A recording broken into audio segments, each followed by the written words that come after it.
మూసీ నది పునర్జీవం వాస్తవాలు అంశంపై బీజేపీ చర్చ చేపట్టింది. మూసీ ప్రక్షాళనకు తాము వ్యతిరేకం కాదని తెలంగాణ బీజేపీ అధ్యక్షుడు రామచంద్రరావు అన్నారు.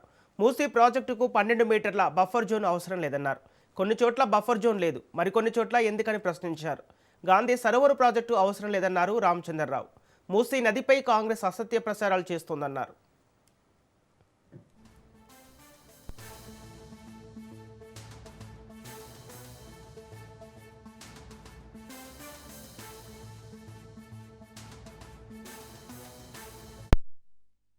చామ్లింగ్ అని సిక్కిం ముఖ్యమంత్రి ఉండే 8,930 రోజులు పరిపాలించాడు. అది హెడ్ ఆఫ్ ది స్టేట్. ముఖ్యమంత్రిగా పరిపాలన ఒక వ్యక్తిగా హెడ్గా 8,930 రోజులు చేస్తే నరేంద్ర మోదీ గారు వారిని కూడా సర్పాస్ చేసి 8,931 రోజులు ఈరోజు పూర్తిగా చేశారు. అది ముఖ్యమంత్రిగానే ప్రధానమంత్రిగానే. ఈ రెండు కలిపితే తెలంగాణ ప్రజల తరఫున వారికి శుభాకాంక్షలు తెలియజేస్తూ ఈ యొక్క మూసీ నదికి సంబంధించిన దాంట్లో ఈ మధ్య చాలా దానిపైన చర్చలు జరుగుతూ ఉన్నాయి. ఒకవైపు ప్రభుత్వము పవర్ పాయింట్ ప్రజెంటేషన్ ముఖ్యమంత్రి ద్వారా, అదేవిధంగా అపోజిషన్ లో ఉన్నటువంటి ఒక బీఆర్ఎస్ పార్టీ నాయకులు కూడా పవర్ పాయింట్ ప్రజెంటేషన్ పెట్టడం జరిగింది.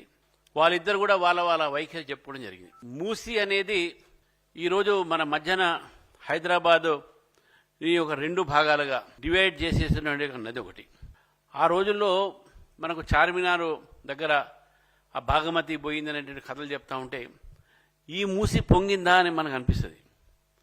ఈ మూసి పొంగి ఈ మూసిని కూడా ఈత కొట్టిందా అని చెప్పేసి మనకు అనిపిస్తుంది.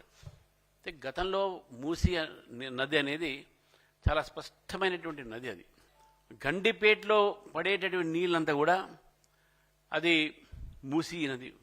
ఆ మూసీ నది వాటర్ ఎంత మంచిదంటే మీరు ఓల్డ్ సిటీలో చాలామంది పహల్వాన్లు చూస్తుంటారు. మంచిగా హార్మోన్స్ బాగా డెవలప్ అవుతాయి మూసీ వాటర్తో, అంటే గండిపేట వాటర్తో.